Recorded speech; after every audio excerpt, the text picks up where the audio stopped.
दिल्ली में ओखला असेंबली के आली गांव इलाके में गैर कानूनी तामीर और कब्जे को लेकर कार्रवाई की तैयारी हो रही है। यहां यूपी सिंचाई महकमे की जमीन पर कब्जा होने का दावा किया गया। इसी को लेकर महकमे की टीम ने आली गांव की मस्जिद कॉलोनी में मौजूद 300 से ज्यादा घरों को सील कर दिया। ये कार्रवाई 8.5 एकड़ जमीन के मालिकाना हक के तनाज़े से जुड़ी है, जिस पर अदालत के हुक्म के बाद मकान खाली कराए गए। पहले बुलडोजर की कार्रवाई 15 दिसंबर थी, लेकिन दिल्ली में ग्रैब 4 की पाबंदियां नाफिज होने की वजह से कार्रवाई उस वक्त नहीं हो सकी। हालांकि टीम ने मौके पर पहुंचकर इंतजामिया ने तकरीबन 300 घरों को सील कर दिया। यहाँ रह रहे लोगों का कहना है कि वो कई बरसों से यहाँ पर रहते आए हैं और अब अचानक घर सील होने की वजह से उनके सामने परेशानियां हैं। अहम बात यह है कि इतनी ठंड में वो लोग कहाँ जाएंगे। लोगों की मांग है कि जब तक उनके रहने के लिए कोई ऑप्शन नहीं दिया जाता, तब तक किसी भी तरह की तोड़फोड़ या कार्रवाई न की जाए। अगर 100 साल पहले आपके बाप दादाओं ने कोई ज़मीन ली हो और उस पर खेती मजदूरी करके आज उनके बच्चे अपना आशियाना, अपनी छत सजाए हुए हैं और अचानक से सरकार या प्रशासन आता है और कहता है कि ज़मीन हमारी है और खाली कर दीजिए, तो आप सोचिए उन पर क्या गुजरेगी। कुछ ऐसा ही मामला है। 17 दिन पहले आली गाँव, जो दिल्ली के बदरपुर के इलाके से बिल्कुल सटा हुआ है, और ये गांव कोई आज का नहीं है, सैकड़ों साल पुराना ये गांव है और इस गांव के रहने वाले लोगों की पीढ़ियां भी ख़त्म हो गई। आज की दौर में जो पीढ़ी है वो अपने बाप दादाओं से यहाँ के किस्से सुनते चली आई, यहाँ की ज़मीनें देखती चली आई, इन्हीं ज़मीनों में खेले कूदे बड़े हुए, आज यहाँ तक कि बुढ़े होकर खुद चरपाई पे हैं, लेकिन इस ज़मीन को छोड़ने को तैयार नहीं है। वजह उसके पीछे की साफ़ है कि जिस ज़मीन से जुड़े हुए उनके बाप दादा रहे, आखिरकार वो उस ज़मीन को कैसे छोड़ दें। ये आली गाँव की जगह है जहाँ पर 319 मकान हैं और 319 मकानों को सील कर दिया गया। ना कोई नोटिस, ना ही किसी तरीके कोई खतवार की किसी तरीके से कोई नोटिस दिया गया हो और ये कहा गया हो कि ज़मीन हमारी है और लगा दिया। हालांकि 17 दिन पहले प्रशासन यहाँ पर पहुँचा, बुलडोज़र की कार्रवाई करने की कोशिश हुई, लेकिन मामला अब दोबारा कोर्ट में पहुँच गया। दूसरा मामला साल 1975 से इस मामले को चला आ रहा है। सवाल ये होता है कि 50 साल के बाद आखिरकार प्रशासन की नींद कैसे खुली और इस ज़मीन को अपना बताने के लिए कोर्ट में कई केसेस भी हुए। हालांकि फाइनल जब दिल्ली हाई कोर्ट का फैसला आया, उसमें इस ज़मीन को खाली कराने के आदेश दे दिए गए। लेकिन क्या ये वाकई ज़मीन प्रशासन की है, शासन की है, सरकार की है? ये पूरी ज़मीन जो है थी, मैं आपसे ही बात करूँगा। क्या नाम है आपका? वीरपाल सिंह। वीरपाल जी, आप कब से रह रहे हो यहाँ पे?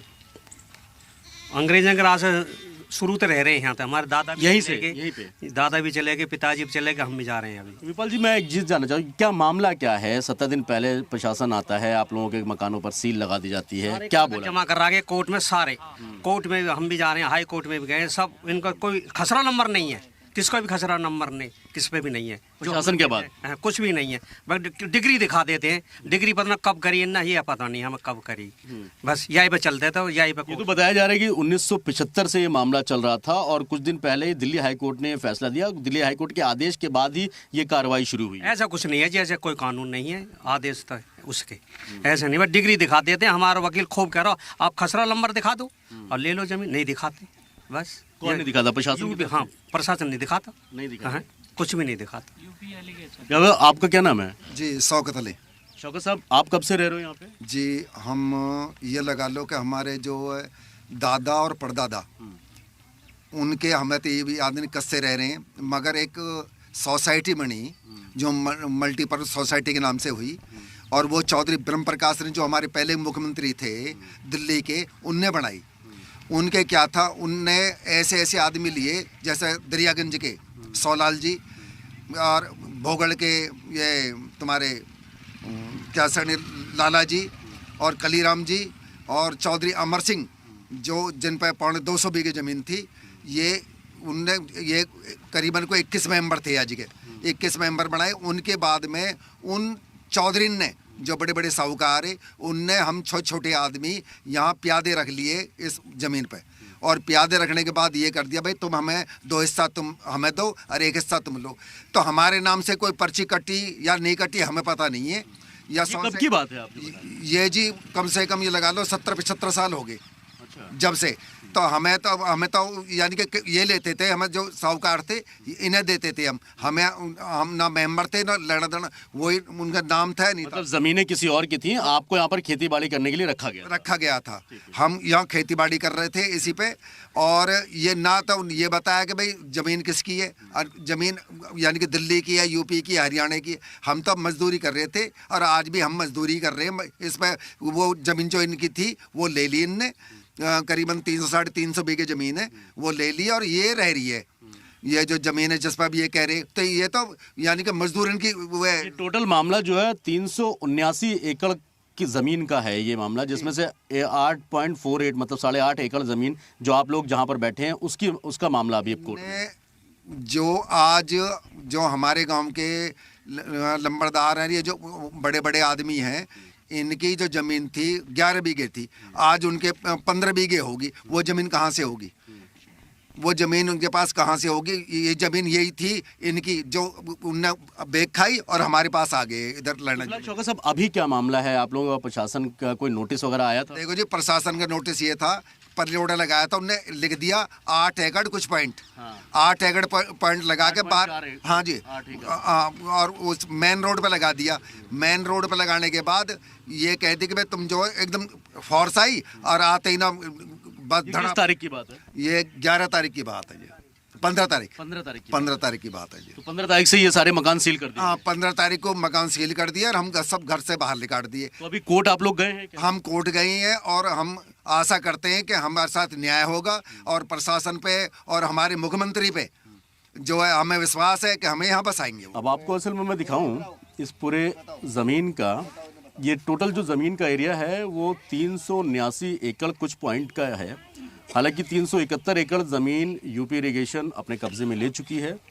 अब महज 8.48 यानी तकरीबन 8.5 एकड़ ज़मीन का ये टुकड़ा है, जिस पर 319 मकान हैं जो अभी रह रहे हैं। 15 तारीख को सुबह फोर्स आती है, सबके मकान सील करती है और तुरंत आदेश होता है कि आप इसको खाली कर दीजिए, अन्यथा बुलडोज़र की कार्रवाई होगी। हालांकि बुलडोज़र की कार्रवाई अभी तक नहीं हुई है, मकानों को सील किया गया है। सील आप देख सकते हैं कि लोगों का सामान जो है वो बाहर है। ये सील लगा दी गई है। सील करने के बाद तकरीबन 17 दिन का वक्त हो चुका है और अब तक ये मकान इसी तरीके से सील किए गए हैं। लोग, ठंड लगातार बढ़ती जा रही है और लोग घरों के बाहर रहने को मजबूर हैं। बताया जा रहा है कि पूरी ज़मीन ये खेती की थी और जो पहले मुख्यमंत्री थे उन्होंने एक सोसाइटी के ज़रिए ज़मीन यहाँ के साहूकारों को दी और साहूकारों ने इन लोगों को बसाया। यहाँ पर खेती होती थी जिसका कुछ हिस्सा वो साहूकार लेते थे, जैसा अंग्रेज़ों के टाइम में इस एक प्रक्रिया हुआ करती थी। लेकिन अब ऐसे में सवाल है कि साल 1975 में जब कोर्ट से लेकर 2025 तक ये मामला चला, कई सारे मामलों में कोर्ट ने यहाँ के जो रिहायशी लोग हैं उनको रियायत दी। दूसरी तरफ कई मामलों में यूपी इरिगेशन के फेवर में भी केस आया। लेकिन फाइनल दिल्ली हाईकोर्ट का एक फैसला आया जिसमें अपने ऑर्डर पर एग्जीक्यूट करने के आदेश प्रशासन को दिए गए, जिसमें दिल्ली सरकार भी है, उत्तर प्रदेश सरकार भी है। प्रशासन हरकत में आया, जिसके बाद 15 दिसंबर को ये कार्रवाई शुरू की गई। 321 मकान हैं, 19 मकान हैं 300। इसमें कोई एक कम्युनिटी खाली नहीं रहती, इसमें हिंदू मुस्लिम सभी धर्म के लोग यहाँ पर पिछले 100 साल से ज़्यादा वक्त से रहते चले आ रहे हैं। वीडियो जर्नलिस्ट रवि रंजन के साथ सैयद मुबशर, जी मीडिया, दिल्ली। इस खबर पर लगातार नजर बनाए हुए हैं हमारे नुमाइंदा सैयद मुबशर, जो जमीन पर भी पहुंचे, लोगों से बातचीत भी की, इस वक्त हमारे साथ बराह रास्त जुड़ गए हैं। उनका रुख करते हैं। मुबशर, लोगों का क्या कहना है जब आपने उनसे बातचीत की है, क्योंकि अभी वो खुले आसमान तले आ चुके हैं, कहाँ पर उनकी रिहाइश का इंतजाम वो खुद कर रहे हैं और क्या मांग, क्या मुतालबात इस वक्त सरकार से किए जा रहे हैं? बिल्कुल इरम, पहले मैं दिखा दूं कि इसी तरीके से टेंट या फिर ये तिरपाल डालकर ही ये लोग इन सड़कों पर बाहर खेतों में रहने को मजबूर हैं। हालांकि घर के जो हालात हैं वो भी मैं आपको पहले दिखा दूं। ये जिसका जितना भी सामान था वो सामान पूरी तरीके से बाहर फेंक दिया गया, निकाल लिया गया, कुछ लोगों ने अपने आप निकाल दिया और घरों में इस तरीके से सील लगा दी गई। जैसे कि आप ये देख सकती हैं कि यहाँ पर ये सरकारी सील है। आगे आप देखेंगे कि छोटे छोटे बच्चे हैं, ठंड का मौसम है, रात को भयानक ठंड होती है क्योंकि पूरा जो इलाका है वो ग्रीन एरिया है, पूरा खेती बाड़ी होती है। कि घर का पूरा सामान जो है वो इसी तरीके से बड़ा हुआ है और ये सारा आप देखेंगे घरों में जो ताले लगाकर सील किया गया है। यानी जो 319 मकान फिलहाल, हालांकि सिर्फ 319 मकान ही नहीं है यहाँ पर तकरीबन 1500 से आसपास मकान हैं पूरे इलाके में। लेकिन फ़िलहाल जब पहली कार्रवाई हुई तब 319 मकानों को सील किया गया और इनको खाली करने के आदेश दे दिए गए। हालांकि अभी तक कोई बुलडोज़र की कार्रवाई करने का कोई भी प्रक्रिया भी नहीं शुरू की गई। ये पूरा मामला 379 एकड़ जो लैंड है उसको लेकर है। साल 1975 में जिस तरीके से ये मामला सामने आया, उसके बाद कोर्ट कचहरी के चक्कर लगे, बहुत सारे केस, तारीखें पड़ी, तारीखों के बाद कई सारे फैसले हुए, कई सारे ऑर्डर्स आए, लेकिन फाइनल दिल्ली हाई कोर्ट का ऑर्डर था, उसमें लोअर बेंच को ये कहा गया, मतलब लोअर कोर्ट को ये कहा गया कि आप इस पूरे हाई कोर्ट के आदेशों का पालन करवाएं, जिसके बाद दोनों सरकारों के, दोनों राज्यों के सरकारों के जो प्रशासन के अधिकारी थे वो जो है हरकत में आए और उसके बाद ये कार्रवाई की गई है। बताया जा रहा है ये जो जिस पर कार्रवाई हुई है वो जो है 8.5 एकड़ जो लैंड है वो है पूरी लैंड, और उसी पूरी ज़मीन को लेकर ये पूरा बवाल है। ये आप देखेंगे काफ़ी पुराने मकान हैं यहाँ पर, बहुत ज़्यादा टाइम में जिन मकानों में जो है वो दरवाजे नहीं थे उनके यहाँ इस तरीके से बल्ली लगाई गई और उसको रस्सी से बांध दिया गया।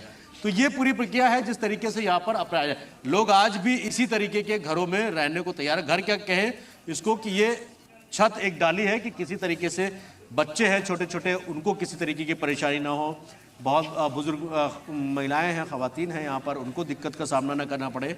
दूसरी तरफ इरम ये खेती अभी भी जो है ये ज़मीन हो रही है। दरअसल ये जो ज़मीन है यहाँ से लेके आलीगांव से लेके आलीगांव विलेज, ये ओखला विधानसभा का हिस्सा है, कुछ हिस्सा है जो बदरपुर के बिल्कुल नज़दीक सटा हुआ है। यहाँ पर तकरीबन 2 से 2.5 हज़ार परिवार यहाँ रहते हैं और इसी तरीके से रहते चले आ रहे हैं पिछले कई सालों से, मतलब आप 50-60 साल का रहते हैं। अब आप लोग कब से यहाँ पर रह रहे हैं? मैं कुछ लोग हैं, एक बार इरम कोशिश करूँगा कि आपकी बात करो, कब से आप लोग यहाँ रह रहे हैं? हाँ जी, मेरे पापा 60 साल के हो चुके हैं, तो काफ़ी टाइम हो गया है, 70-80 साल हो गए हैं रहते रहते। जो मेरे दादा हैं, परदादा हैं, वो यहीं पे इंतकाल हुआ था उन लोगों का। अच्छा, यहीं ख़त्म हुआ है। हाँ जी, हाँ जी। ये अम्मा ये मेरी मम्मी है। ये अरे आप लोग कब आए थे यहाँ पर? हमें तो काफी टाइम होगा, हमारी तो शादी हो गई, हम यहाँ आए। अच्छा, आपकी भी शादी यही हुई है? हाँ। कितनी उम्र होगी आपकी? मेरी 60 साल की उम्र होगी, 2 कम। 60 साल की उम्र? 2 साल कम है। 58 साल की मतलब उम्र हो गई है आपकी।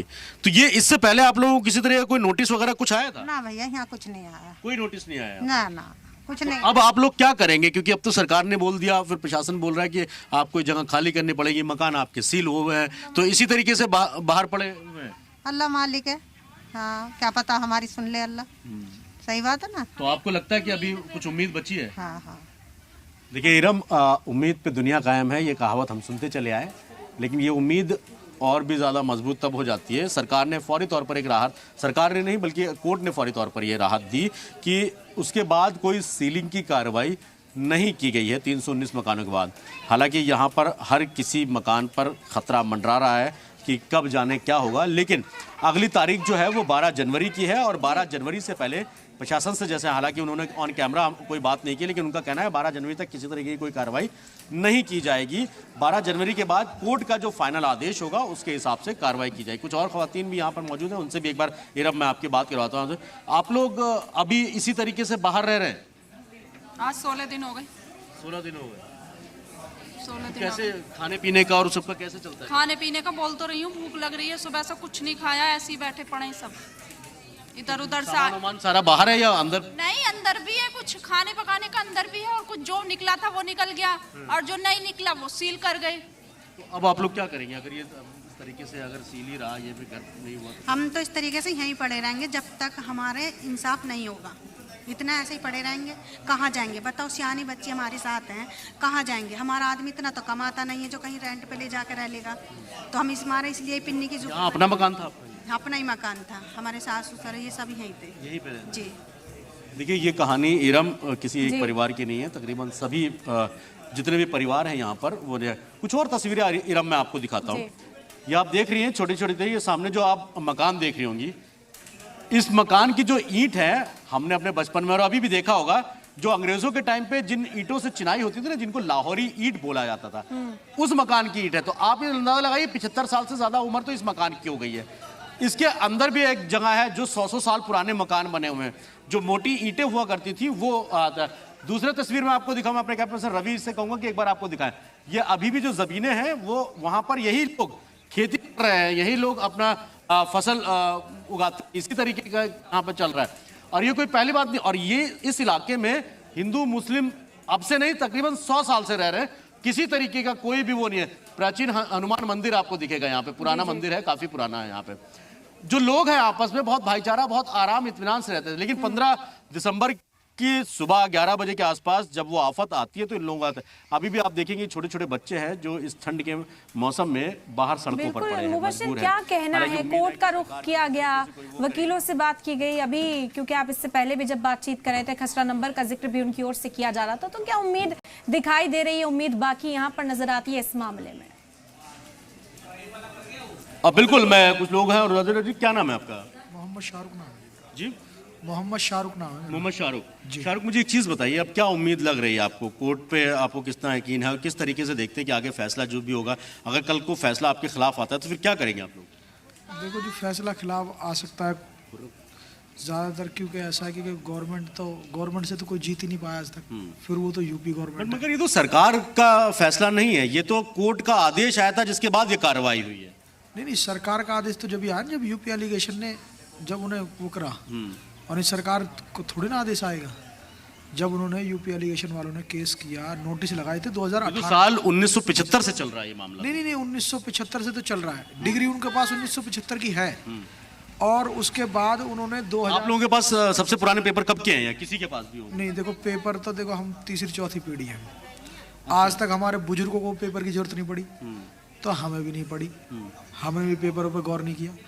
तो पेपर का तो हमारे पास ऐसा कुछ है नहीं है। हाँ, यहाँ की सब आईडी प्रूफ हमारे यहाँ गया, जैसे जाति प्रमाण पत्र हुआ, जन्म पत्र हुआ, पासपोर्ट हुआ, पैन कार्ड हुआ, राशन कार्ड हुआ, बिजली बिल हुआ, पानी बिल हुआ, ये सब कुछ हमारा यहीं का। क्योंकि आज तक तो आपकी किसी अधिकारी से या किसी से बात हुई हो, किसी पॉलिटिशियन से बात हुई हो कि भाई आगे अब किस तरीके से होगा, हम लोग की किस तरीके से मदद होगी, कोई बात हुई? आप लोगों को कोई भरोसा मिला? नहीं, देखो किसी से बात नहीं हुई हमारी। हम क्या है, कोर्ट में पहले हम साकेत थे, साकेत में 8 साल हमने केस लड़ा है, तो साकेत का भी ऑर्डर यही है कि भाई आप दोनों बैठ के बातचीत कर लो। दोनों मतलब कौन कौन? आप हो गए एक पार्टी और दूसरा यूपी एलिगेशन और यूपी इरिगेशन, और आप दोनों बैठ के आपस में फैसला कर लो। क्योंकि ये मामला तो पूरा 379 एकड़ का था ना, ये पूरा, ये तो 8.5 एकड़ पे आप लोग जो हैं सब लोग हैं। नहीं, हमारे पास तो है नहीं ना जमीन उनकी। अब आप देखोगे, आप जब आए होगे तो पटरी क्रॉस की होगी आपने, तो पटरी क्रॉस, अब आप इधर देख लो, ये एनटीपीसी की जमीन है ये, अब ये बीच में छोटा सा टुकड़ा है ये। अब जो उनकी असल जो जमीन, आप पटरी क्रॉस करी होगी, आपने देखा होगा बस खड़ी होंगी, तो वहां से आप ले लो। अब जब सीधा पट्टा आप मारोगे ऐसे, तो पूरी खाली पड़ी उनकी जमीन, तो वहां तो कूदे ही नहीं हो। और जब भी हमारे यहाँ ये सीलिंग का मामला हुआ है, तो इससे पहले कभी हुआ है? नहीं, कभी नहीं, पहली बार हुआ है। 2018 में हमें नोटिस आया था, वो भी आया था सोसाइटी के लिए, हमारे लिए नहीं आया था। वो भी आया। कौन सी सोसाइटी थी? यहाँ सोसाइटी थी, बहुत पुरानी सोसाइटी थी। वही सोसाइटी है जो दिल्ली के पहले मुख्यमंत्री ने एक सोसाइटी बना के जो लोगों को जमीन दी थी? हाँ जी, वही सोसाइटी। अब 1975 में जो डिग्री हुई थी इनके पास, तो इन्होंने 2004 में पोजीशन ली थी अपनी। जब 2004 में इन्होंने पोजीशन ली थी, जब तो यहाँ मेरे ख्याल से झुग्गियाँ ही थी, सब मकान नहीं थे। तो जब उन्होंने वहाँ डिग्री थी उनके पास, तो इन्होंने 2004 में यहाँ क्यों कब्जा नहीं करा? जब तो आसानी से, जब तो झुग्गी थी। बिल्कुल, देखिए इरम, ये सवाल ज़रूर है कि 2004 में जब अलॉटमेंट था आपके पास पूरे कागजात थे, तो 371 एकड़ ज़मीन तो आपने अपने कब्जे में ले ली, महज ये 8.5 एकड़ का टुकड़ा आखिर क्यों छोड़ा गया? ये 2004 में ये हैंडओवर ले आ चुका है 371 एकड़ का। अब 8.5 एकड़ की जिस ज़मीन पे ये लोग परिवार यहाँ पे रह रहे हैं, यहाँ पे शाहरुख भाई कितने परिवार होंगे टोटल अगर मिला के बात करूँ, पूरे इलाके की बात करूँ? पूरे इलाकों में तो भाई साहब लाख प्लस हो जाएगा। नहीं, परिवार की बात कर रहा हूँ, आदमी नहीं। अब एक परिवार में 4 भी होंगे, एक परिवार में कम से कम होगा 500 परिवार होंगे। 500 परिवार है? 500 परिवार नॉर्मल बता रहा हूँ, क्योंकि ये जमीन जो हमारी ना, ये तो एक छोटा सा टुकड़ा है हमारे पास। ठीक है।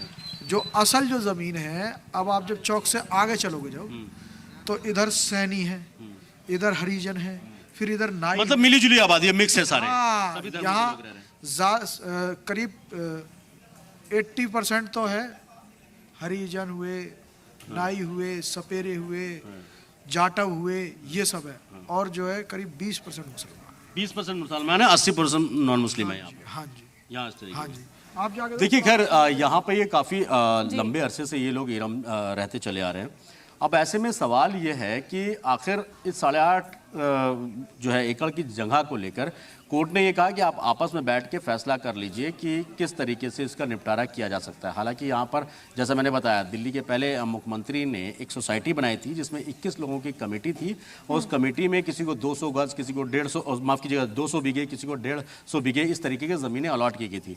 उन लोगों ने क्या किया, जैसे साहूकारी प्रथा जब थी आज़ादी से पहले की बात है और आज़ादी के बाद भी ये प्रथा चली आई, आज भी गांव दिवातों में ये होता है कि जिसके पास बहुत ज़्यादा ज़मीन है वो खेती बाड़ी खुद नहीं करता, किसी को पट्टे पे देते हैं। उसी तर्ज पर यहाँ पर इन लोगों को ज़मीनें दी गई, ये लोग खेती बाड़ी करते थे, उस खेती से जो भी गल्ला होता था, जो भी चीजें होती थी, उसका कुछ परसेंट, कुछ हिस्सा जो है उन जमीन के जो ओनर्स थे उनको दिया जाता था। वो भी कहीं ना कहीं जायज नजर आते हैं कि सरकारी सुविधाएं जो हैं वो इन्हें यहाँ मिल रही थी, बिजली, पानी और तमाम कनेक्शंस जो थे, तमाम जो बेसिक नेसेसिटीज हैं प्रोवाइड कराई जा रही थी, और अचानक से इलीगल इनके स्टे को बता दिया जाता है। इनकी रिहाइश का भी कोई इंतजाम इस वक्त सरकारी या इंतजामिया की ओर से करने की बात भी नहीं की जा रही कि अगर घर सील किया गया है तो दूसरी जगह क्या इन्हें शिफ्ट किया जाएगा, कोई भी इनके लिए इंतजाम किया जाएगा, इस तरह की बातें भी नहीं हो रही। तो ये जो सवाल पूछ रहे हैं, क्या लगता है इसका कितना असर पड़ता हुआ नजर आएगा इस पेशरफ्त में जब कानूनी कार्रवाई आगे बढ़ेगी?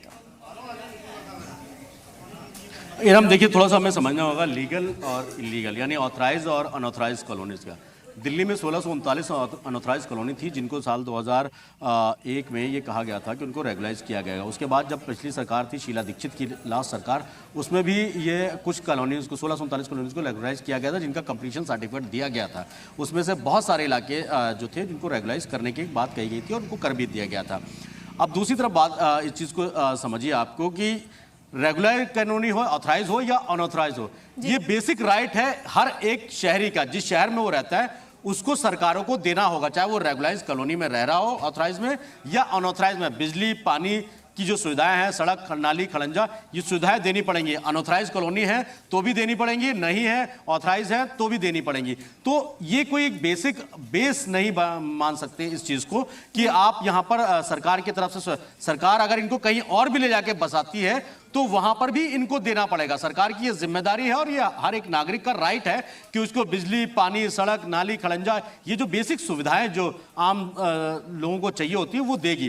तो ये कोई ग्राउंड इसको हम सरकारी तौर पर या कानूनी तौर पर कहें तो वो नहीं माना जा सकता एक तरीके से। बिल्कुल दुरुस्त का देखना होगा कानूनी लड़ाई किस तरीके से लड़ते हैं, क्या अपने हक हकूक जिसकी बात ये कर रहे हैं वो हासिल कर पाते हैं या फिर इनका मुस्तकबिल कुछ और होता है। बेहद शुक्रिया मुबशिर आपका तमाम जानकारी फिलहाल हम तक पहुंचाने के लिए।